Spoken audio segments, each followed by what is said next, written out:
Why is it so close? All right. Am I live? I think I am. I'm supposed to tag. Hold on. I just got to tag someone here. Okay. You know, I didn't know you can do that. I'm going to have to edit this part out when I put it on YouTube. Okay. Every time I do this, I always feel like something else comes up. Hi, Angela. How are you? I love when you guys pop up because I calm down a little bit. I had such technical difficulties. I have this awesome, wait, here, look. I have this awesome microphone, but it can only attach to the computer, not the phone. So anyway, okay. Hi, Marush. How are you doing? Okay, so I love this one. I love this topic today. I was really excited. I wish we were all sitting around a big table and having a cup of coffee and it can be an open discussion. And maybe we'll do that in rooms one day. I wanted to take this opportunity to talk today about how I went from paralyzed, laying in a bed with no hands and no legs, to this, to being able to be Italian again and speak with my hands. Hi, Michelle. So what I did was I wrote up an outline. So this way, you know, I branch off, but then I will always come back to where I am now because I have a whole outline. Okay, so we have a lot of new members. So if you're watching this video, one, thank you for watching the video. And two, I'm Janine. I'm the founder of Minding Your Soul. The reason why I put this together is because I found myself talking to people in the other MS groups, you know, having these great conversations, and then, oh, good, Arden, you're on. I have my computer over there so I can see. Perfect. And Lana's on too. Hi, everyone. So I was having these conversations with these people in the other MS groups, and every once in a while I'd hit on them, you know what I mean, like hit on a person. I'd find a person who was like me and healed themselves with food. And I was like, how can we, you know, all come together and compare notes? And so I'd like to begin having interviews with you guys one-on-one on Zoom and putting it also in the group so everybody can see everybody else's story, where you're at, how you got here. You know, maybe you've got this huge story of triumph. Maybe you're right in the middle of your journey, or maybe you just want some answers and you're like, hey, what are y'all doing? So I have a couple people who who volunteered. So if you're interested, if you would like to get on Zoom with me, I figured Wednesday we're doing this, and so we'll do it on like a Tuesday or a Thursday. We'll get on Zoom, we'll just have a conversation. There won't be any prep. We'll just have a conversation. And that's what it will be like. And that's what I'll put in the group. Because I found that when I did the interview with Catherine, I was so dead set on getting all the information in there that I wanted to tell you guys that I read word for word, and then I'm watching and I'm like, I hate that. I'd rather just have a conversation with you, and if I miss some information, oh well, at least we're connecting. So I hope you guys feel that way on the other side of the camera, that we're connecting better this way. Okay, so I'm going to take you all the way back to 2004. I was working at Jersey Mike's as the director of purchasing. And I had a very important position at a very young age. And I just needed to do my best all the time and overachieve at everything. So here I was working 10 hours a day. I had an assistant. I thought I was hot shit. And I was the PTO chairperson too, because I had a two-year-old. I wasn't the PTO chairperson yet when I got diagnosed. No, because he was 2. Sorry, see my notes. So I was working crazy hours. So all of a sudden my leg went numb. And on the day that my leg went numb, that was the day that my 2-year-old, he was 2, got kicked out of daycare because he was a biter. He was the one biting everybody. So they had finally said, we're done. We can't take this anymore. He had taken a chunk out of this little girl's head. So they kicked him out. I lost my assistant. She got reassigned. And at the same time, I got a huge project that I didn't know how I was going to do because I was already working 10 hours a day, trying to get my work done. And then I get home and my husband says, oh, we're going to my parents for dinner. Oh. And we had to bring the salad, a loaf of bread, the steak, some dressing. That was the kind of in-laws I had. Hey, what, you want to come over for dinner? Can you bring this, and that? Hi, Mary, how are you? Mary says, I don't get to watch you often due to other commitments. Oh, no worries. I am 25 plus years symptom-free, post-MS diagnosis, 1995. I'm here to support you. You're doing great. Thank you so much. Mary, I can't wait to talk to you one-on-one. I'm going to keep asking you for an interview because she says again, every MS person I have met is an overachiever, type A, and very giving to others. Thank you. Yes. You know what? I'm noticing a pattern too. We give, and then we forget to take care of ourselves. And that's what happens. Our body starts breaking down. And what I find amazing about Mary's story, Mary, I'm going to talk about you like you're not here right now.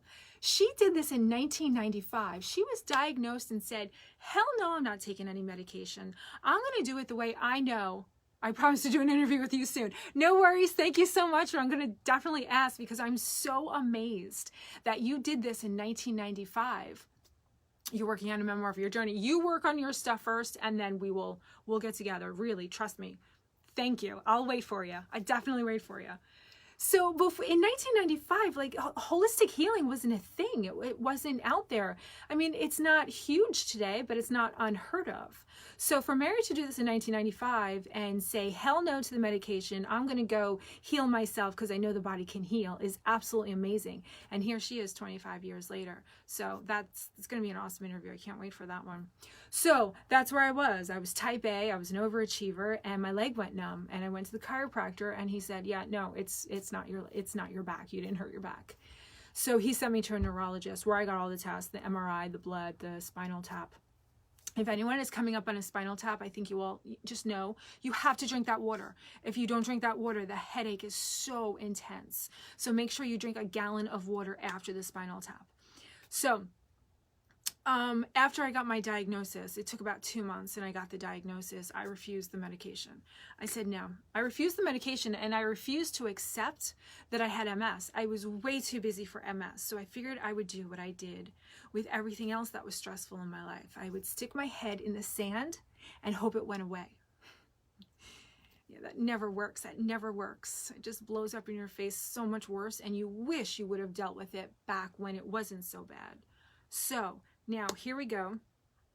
That year, it got steadily worse until I woke up one time and the couch was spinning. I fell asleep on the couch and I woke up that next morning and the couch was spinning. It wasn't as if I was spinning. The couch, the house, everything was spinning. I couldn't even get from the couch to the bed to get to my husband. I had to yell for my son, who is now 3, to go get daddy because I needed help. That's when the doctor said, Janine, it is so bad. Where was I? It is so bad. You have to get on medication. But if you do, you can't have any more children. And I go, I have to have one more. I need to have Julie. And my then husband goes, who's Julie? And I go, she's our daughter. We haven't had her yet. So the doctor goes, hurry up, go home, get pregnant. And at 25, 6, I was able to do that. Go home and get pregnant. For all of you who know that I'm going through a round of IVF right now are probably laughing because you can do that in your 20s. You can go home and get pregnant. Nowadays, in your 40s, that's a whole nother video. By the way, I'll have an update on Saturday. I'll let you guys know. So I went home, I hurried up and I got pregnant. And you know, after you have a baby, they always want you to go 3 months, within 3 months for a checkup. So I'm back at work. I now have 2 kids, an infant and a 4-year-old. So I'm back at work and I go for the follow-up. They say, okay, go get an MRI. I got the MRI. And now I was supposed to pick up the MRI and take it to my next neurology appointment. I got the MRI that day. My neurologist calls my cell phone and he says, Janine, it's Dr. Ravel. How quickly can you get to my office? And I said, what? I can make an appointment for tomorrow. What do you mean? He's like, no, you don't understand. How quickly can you get in the car and drive to my office right now? So of course I did. I got there and he says, it's right next to your optic nerve. Your body is attacking right next to your optic nerve. And if it goes any closer to the nerve and you go blind, there's nothing I can do for you. You have to go on the medication. So of course, scared the shit out of me. I went right on the medication. I did the beta-serone for a year. And with the beta-serone, before we started the beta-serone, we did, because, you know, you have to go through insurance, you have to get it. I was on prednisone. I was on so much prednisone that they don't even prescribe, they're not even allowed to prescribe that much prednisone today, because what happened was I would turn into a vegetable, a zombie, and for hours until I came to. And then I had to hook myself up every day to liquid prednisone every morning. I had to, like, a needle would stay in whatever. So it was a horrible, horrible time. not only did they prescribe the prednisone, the beta-serone, but also 9 Motrin a day. 3 in the morning, 3 in the afternoon, 3 at night. Have to take it every day. It's going to bring down your inflammation. It's really going to help. For a year, I took 9 Motrin a day. And I kept asking, are you sure this is okay? Like, this seems like a lot of Motrin. Yeah, no, you have to. It's going to bring down the inflammation. Oh my goodness, if I had known then what I know now. So anyway, so at this point, my symptoms are right now the fatigue, the brain fog, the numb leg, the electrical shocks in my stomach. I've talked to some of you. I got them, and a couple other people in the group that I've talked to have gotten them. It's where you feel like you got hit with lightning in the lining of your stomach. And what happens is it shoots out to everywhere else in your body, and it takes you down to the floor. But it only lasts a couple seconds, and then all of a sudden you're like, oh, and it kind of like zaps all of your energy out. So I was having those, and of course the vertigo, where shit was spinning. The spinning lasted about 2 days. After that, it was like here and there, and it was never that bad. So I'm on now a year of beta-serone and Advil, every 9 Advil a day. This was now 2007.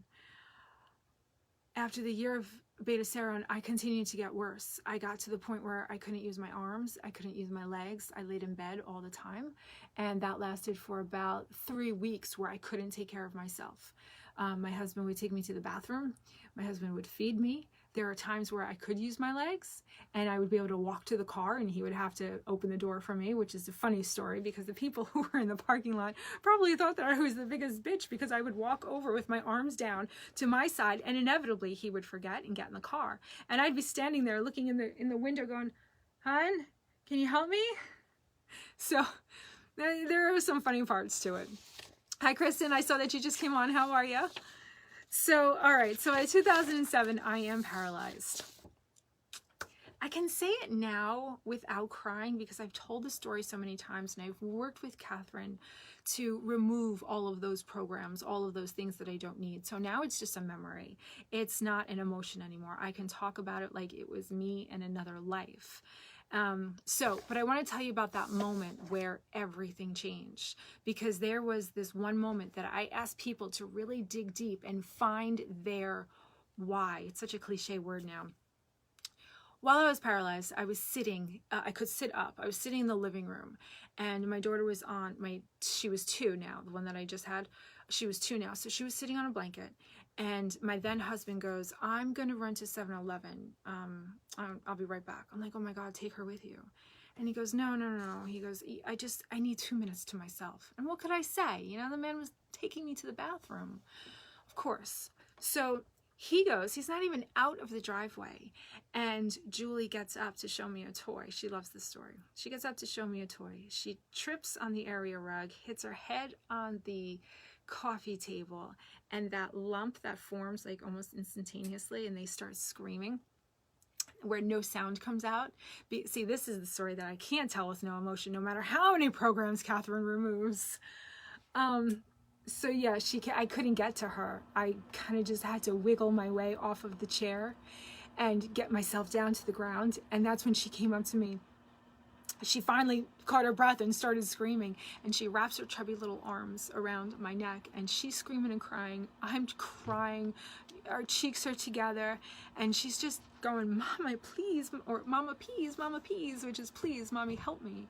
And I couldn't help her. I couldn't get up. I couldn't rub her head. I couldn't hug her. I just laid there, and she just put her arms around me. That's a story I don't think I'll ever be able to tell without some kind of emotion coming up. So, but that was the greatest moment, because that was when something inside of me snapped. And I went, there's no way God put me on this earth to have children, only to take away my ability to take care of them. That was my thing. Since I could remember, I couldn't wait to have children. I couldn't wait to have children. I just couldn't wait to make a family for myself. So my then husband walks in from 7-Eleven. We're all on the floor crying. He's like, "What happened?" I'm like, "That's it. I quit. I'm done. I quit. I'm quitting my job. I'm quitting MS." And obviously I wasn't talking with my hands. I said, "I'm done. I can't have MS anymore. I have these 2 beautiful children that I waited my entire life for. I can't do this." So what I did was I quit my job. I went into them and I said, listen, I'm hardly ever there anyway. I'm always sick. I'm going to die if I don't quit my job and figure out how to heal myself. And I have these 2 kids. Quit my job. I gave them 2 weeks notice. That's it. That's after 11 years. I gave them 2 weeks notice. Mind you, I was in my, where was I by this point? Maybe 30? And I was the director of purchasing of a national franchise. That killed me. I mean, it killed me to leave that job. I felt really prestigious there. But anyway, I left there, and what I did was I quit smoking. Yeah, I smoked. I quit smoking, and I quit eating everything that I thought could possibly be an allergen. Because when I got better, not better, but when I was able to walk and move around again, I went to Barnes & Noble, and this was before like the Kindle. I went to Barnes & Noble and I found this book, the MS Recovery Diet book. That was the first thing. That was the first piece that I found where 2 women healed themselves from MS using food. And I thought, if one person on earth can do it, then I sure as hell can do it. And I'm going to find a way to do it. So I started with, here, I brought a whole bunch of books over with me. Healing Foods. This was my Bible. I went to everything. I'm like, oh, that's good for you? Okay, what do I do with this? Everything in here. I eliminated gluten. I just stopped eating everything. Gluten, soy, dairy, anything that I thought, legumes, anything I thought was an allergen. So basically, I ate chicken, fish, vegetables, fruit, nuts, seeds, and water. And that's it. Well, within 2 weeks, all of a sudden, I could think. Not complete clarity, but I could think. Oh, Mary, I remember that book. Mary Collins says, I remember that book with the 2 women. And at that point, I finally thought the world will know about diet MS and MS. And of course, it still hasn't happened. Isn't that amazing? This information is out there. I'm screaming it from the rooftops, Mary. I'm trying to build, well, we're going to get to that part, but I hear you. I thought Walls would do that. I know, Matt Embry, but I think that's why we're getting closer. Walls, Matt Embry, the Best Bet Diet, like they're saying it can be healed. We just need to know what to do. And that's why I have taken information. Okay. See, I'm getting off topic again. I know, Mary, I love you. I'm going to stick to the point because I'm going to get there. It's all in my notes. Okay, so where was I? All right, so I started getting clarity, and all of a sudden I'm like, oh, something's working. Something is better. So I kept going, and I kept going. We're at 1 month, the tingle subsided, and my leg was less numb. I'm like, okay, something's happening. 2 months, I had energy. Still couldn't make it through the day, but I had energy. I could do things. I could go to the store, and that wasn't the only thing that I could do in that day. 3 months, time to test some shit back. Yes, we are strong in numbers. Mary, I love you. That's what we're trying to do, build our numbers so that we can get this information out to everybody and by showing them what we can do. So we heal ourselves, we educate others, and then we do it again. We tell them how to heal themselves and then educate others, and the ball just starts. It's like a new virus. Did you see how fast COVID spread? It started in Washington State and spread all the way to the East Coast within, a couple of weeks, 2 weeks? If that can happen, imagine if everybody spoke of this. I mean, it's not going to happen that fast, but it's going to happen if we all do it, we all speak of it, and we just create this movement where we keep grabbing people and healing them and teaching them how to heal others. So, all right, 3 months. I eliminated everything. I'm feeling so much better. I'm actually having feeling in my extremities. I have some energy that I could speak of. Now it's time to test stuff back. I test back the dairy first because I really wanted that cream in my coffee, and nothing happened. Okay, great. I waited another couple of weeks, tested back, soy, whatever. I tested everything back. It wasn't until the 4th month when I tested back gluten. I didn't want it to be the gluten. I was Italian, and I didn't know how I was going to raise my kids without feeding them pasta, because back then, this was 10, 11, 12 years ago, back then, there wasn't any kind of gluten-free food. Gluten-free food was chicken and fish. So I sat on my porch and I had a bowl of tortellini, and it was freaking delicious. And nothing happened. That day I was like, this is great, nothing happened. And then I went to bed and I didn't wake up the next morning. I slept for, I think it was like 17, 18 hours. It was something absolutely ridiculous, to the point where my then husband, put a mirror under my nose to make sure that I was still breathing. So that set me back that took me out of commission for, I want to say 8 weeks. I was like 2 months, I was completely done. All I did, my symptoms came back. My energy was gone again. I was sleeping 18, 17, 16. It slowly went down and down. And then about 2 months later, I was back to where I was. So I'm like, okay, now I know it's the gluten. And that was summer too. That was horrible. So now I knew it was, oh, hi, Kelly. Kelly's on, Sullivan. She's my neighbor. She's right over there. How are you doing? All right, so Kelly, we're talking back when you were like 2 years old, and I used to watch you in that little toy Corvette going down the street right out there. So where are we now? All right, gluten took me down. Another 6 weeks, everything came back, and I had to start over. Okay, so I started over, and I started reading all the books that I could possibly get my hands on what is going to heal me. And I tried everything. You, the owner's manual, Dr. Oz, I remember that one. I let someone borrow that and whatever. That was another one. Natural Cures They Don't Want You to Know About, Kevin Trudeau.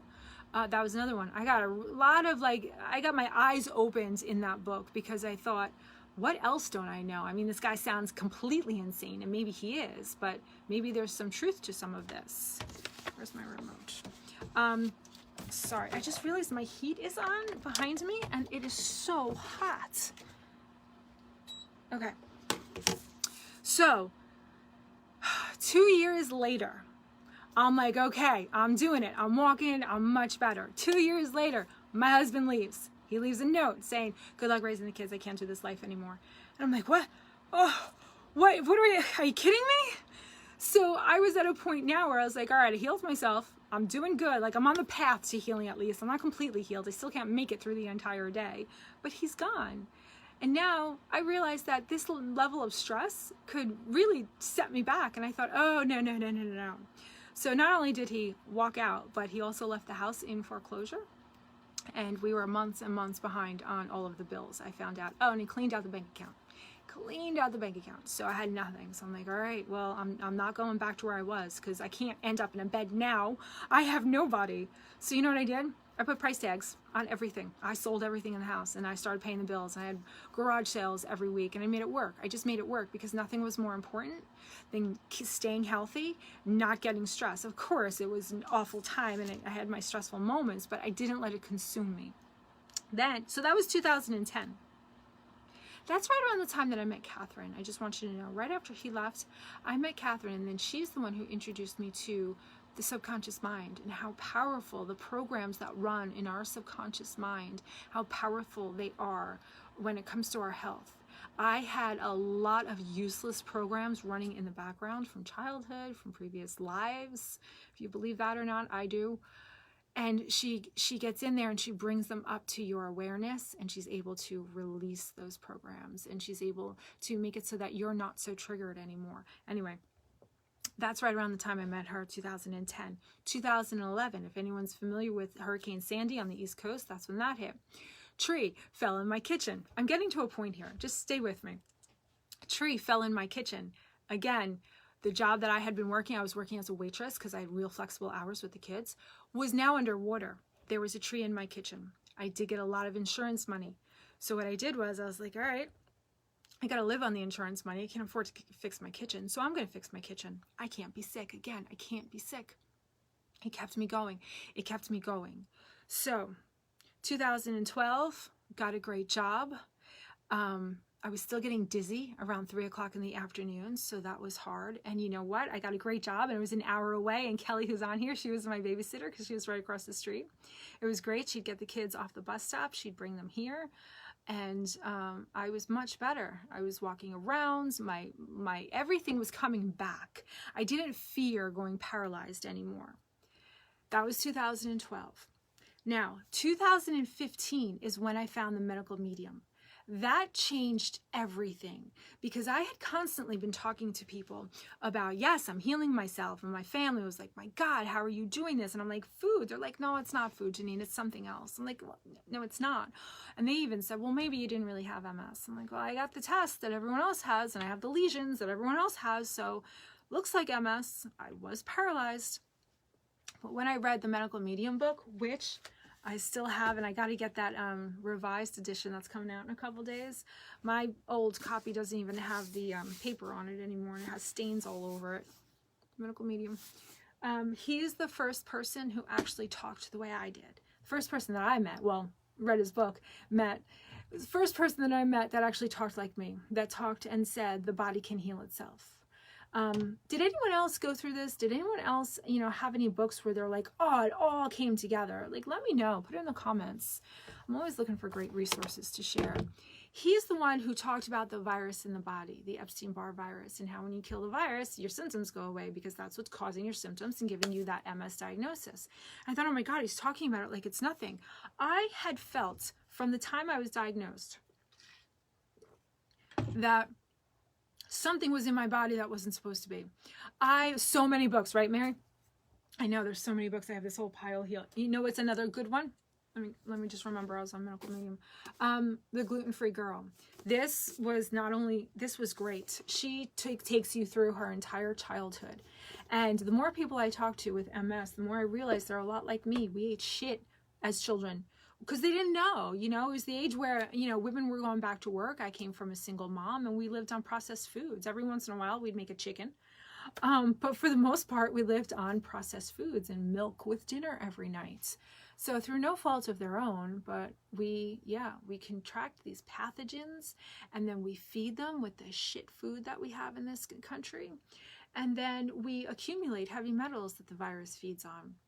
So medical medium taught me how to hone in. He said, yes, Janine, you're right.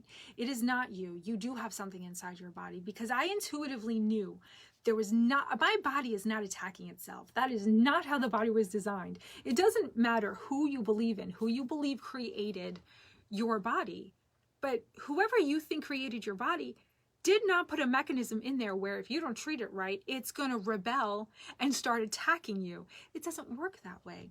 You have something inside of your body that your body is attacking. Your body is taking care of you like it always has and like it always will. You cut your finger, you're going to heal. That's the way it works. Your body is always in homeostasis. It's always healing. So now, medical medium, now I am armed. Now I know it's not just me, because I used to think, well, maybe it's like a sugar pill and you tell me like food's going to heal me. And I was just so hell-bent on healing that, you know, it worked. Now I know why it worked, because I did treat my body like I had a pathogen, either a virus, a fungus, or a bacteria. And I just treated my body like I had all of it. So 2015, medical medium comes around. He's like, nope, Janine, you were right this whole time. This is why you healed. And you still have some lingering symptoms. And I'm going to tell you how to get rid of them. And that's exactly what that book did. And now I have all of his other books too. They're amazing. The one that I would recommend that everybody get immediately is the Cleanse to Heal.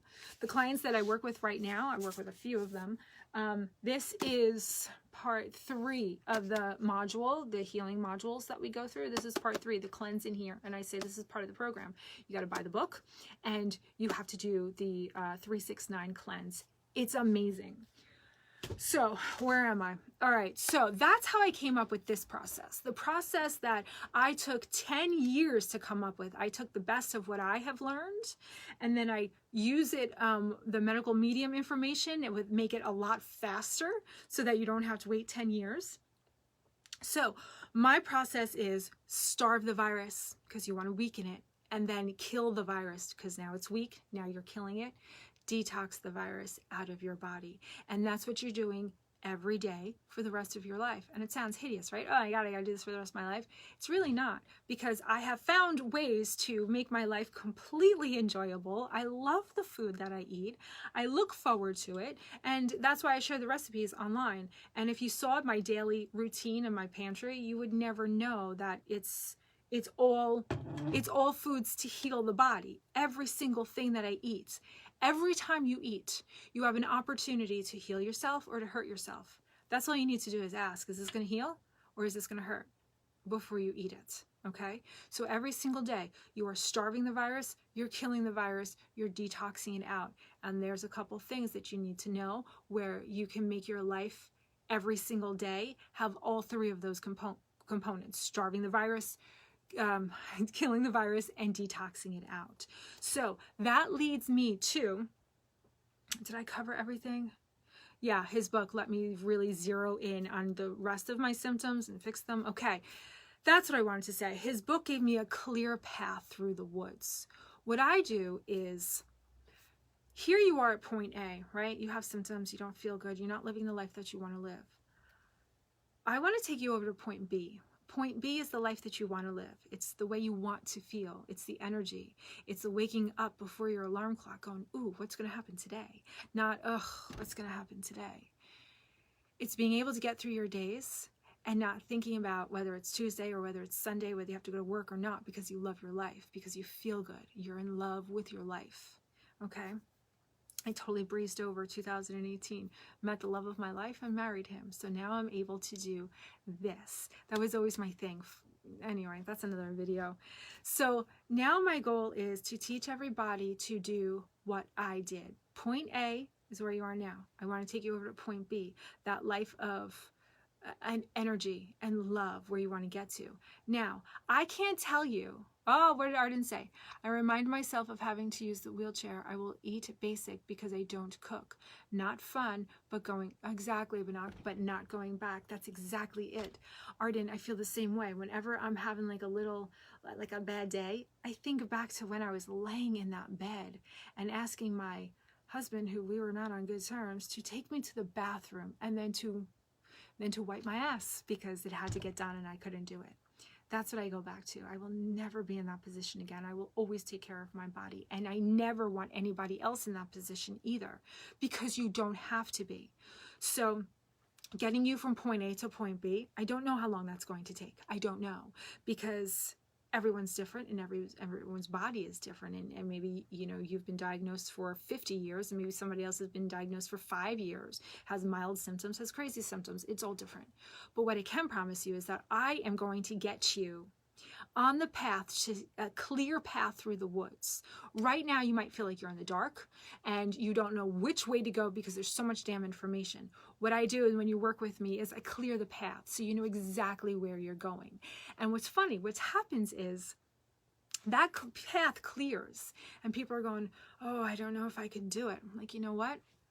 Let me just take you a little bit, take a couple steps with me. We start taking a couple steps down that path, and all of a sudden they get all of this energy and they go, holy shit, I can do this. Yes, you can. I get you on the path to healing. Now, what I make everybody promise is, you need to teach somebody else. Once you are healed, you need to teach somebody else how to do this. We need to start a movement. I want the world, not the country, not just my little town. I want the world to know that they don't have to be sick. You do have options, and healing is possible. Now, right now I only work with MS. Hopefully one day I'll work with all chronic diseases, because it's all the same thing. But I'm not going to get too much. How long? It's been 30 minutes. Okay. That's my goal. That's what I want to do. I want as many people who are interested in doing this with me to, Marush, you're giving me hope. Oh, thank you so much. And sometimes, Marush, that's all it takes, is a little bit of hope. Because when we're sick and we don't feel like there's anyone who understands where we've been, sometimes it takes one person to go, I know what you're feeling. And it sucks. And I'm so sorry. And I will sit here with you. And when you're ready, I'm going to give you the information to heal yourself. But when you're ready, sometimes that's all it takes. Reminds me of that movie with Robin Williams. I think his wife. It's very dark. What dreams may come. What dreams may come. She was stuck in purgatory, and he went through hell to find her. Literally, he had to go through hell to find her, and he finally found her, and she's sitting in this corner dark house. I saw it a long time ago. I might be saying it wrong, but he tried to get her out and say, I found you, come out, I can bring you to heaven, it's wonderful there. And she wouldn't go, she wouldn't go, she wouldn't go. Her 2 kids had died in life. That's why she was in that purgatory place. So it wasn't until he decided to sit with her and say, love, I'm not leaving you. And she goes, what? No, you can't be here with me. This place is awful. Okay, let's get out of here. Sometimes you just need someone to sit with you and go, I know how much this sucks. Let me just sit with you. So that's my story. That is my goal. That's why I do this group. And in a couple months, when I finally leave my accounting job, I'm going to be coaching full time. I will have my full program ready and available for everybody. And I'm looking for people to create this movement with me. Mary Collins, it is what dreams may come. Yes. And the book of that was even better. Fiction. Yeah, it was fiction, but profound, that someone can help another one. That's what I loved about it. That's Mary. That was exactly, I gotta read the book because I'm sure it's a lot better than the movie, although the movie was great. And that's what this life is all about. Did you ever realize, or did you ever notice that when you're down, you're really down, you're having a bad day, a friend calls and they need help and you help them, right? You talk to them, you're there for them. All of a sudden you get off the phone and you feel better. You always feel better when you help somebody else. That's the medicine. That's the antidote. When you need help with somebody, go find somebody else who needs help and help them. And then all of a sudden, not only do they feel empowered, but you now feel empowered too. So that's the goal of Minding Your Soul. Invite as many people as you want into the group who have MS, or even looking for ways to just get better. And let's get this movement moving. It already is. It's a great group. And yes, it's growing slowly, but you know what? I'm handpicking each person. You know, I'm having a conversation with them to invite them into the group. And so feel free to do the same. And if you have any questions, next week, I just talked to a member. Where's my note? Christy. Just talked to Christy a little while ago. She said that she was looking for weight loss tips. She said no matter what she does, she can't seem to lose weight. I think I'm going to do next week's Live at 5 on the weight loss because it's all about the detoxing of the liver. They don't tell us that. What happens is we get into our 40s, into our 50s, and all of a sudden the doctor's like, oh yeah, well, it's normal for you to gain a couple of pounds a year. You know, it's just, it happens with age, menopause. No, that's not normal. What happens is at that time, 40s and 50s, your liver becomes overburdened with everything, and your body holds on to fat because your liver is completely overburdened. Now things are going over to your kidney. Your kidneys are overworked. Things aren't working. They're not processing. They're not turning over. They're not detoxing.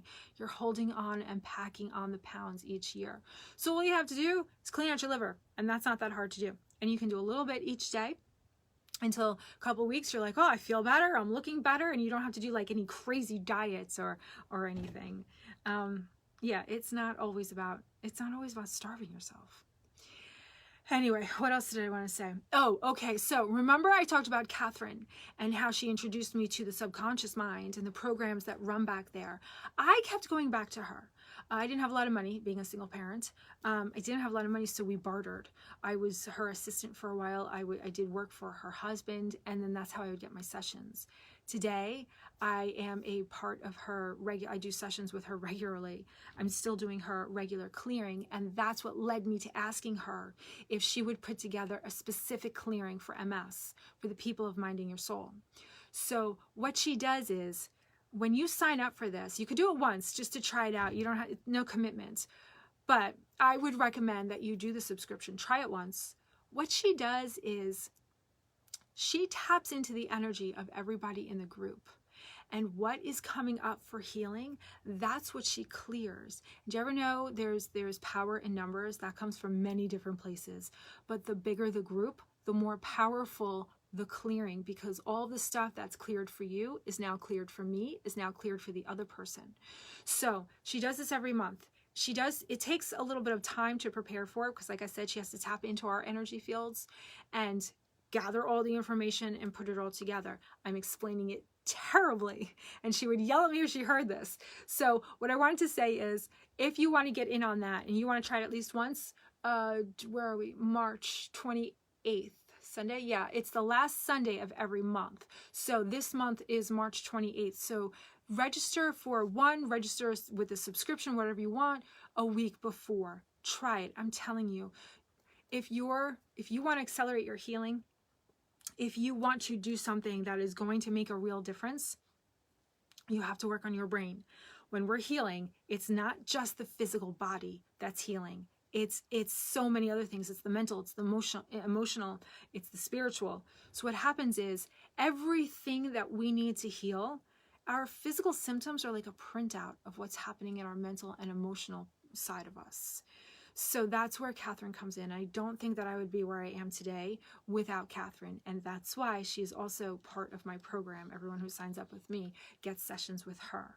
So That was the other thing. And I don't want to talk for too long because we're dropping people. It's getting long. I know it's such a commitment in my lives. So you know what? I'll do another one. I'm going to talk about the Dandy Blend and the jacked up Dandy Blend, but I'll do a different video on that. All right, everyone. I don't want to keep you. Thank you so much. Thank you for your participation. Thank you for listening. Thank you for joining this movement. And, yeah, I'm excited. I love this. I absolutely love what I do. And if you have any questions, reach out to me here, email, whatever. You have questions, please. I don't want you to be sitting with them, because if you have a question, so many other people have the same question. Okay. All right. Very good. Everyone have a great day. And, oh, I forgot to talk about the link to the group. I'll post it. I'll post it in the comments. Oh, thank you so much. You're welcome. You're welcome. Thank you. All right, everyone. Have a great night. I'll see you soon. Bye-bye.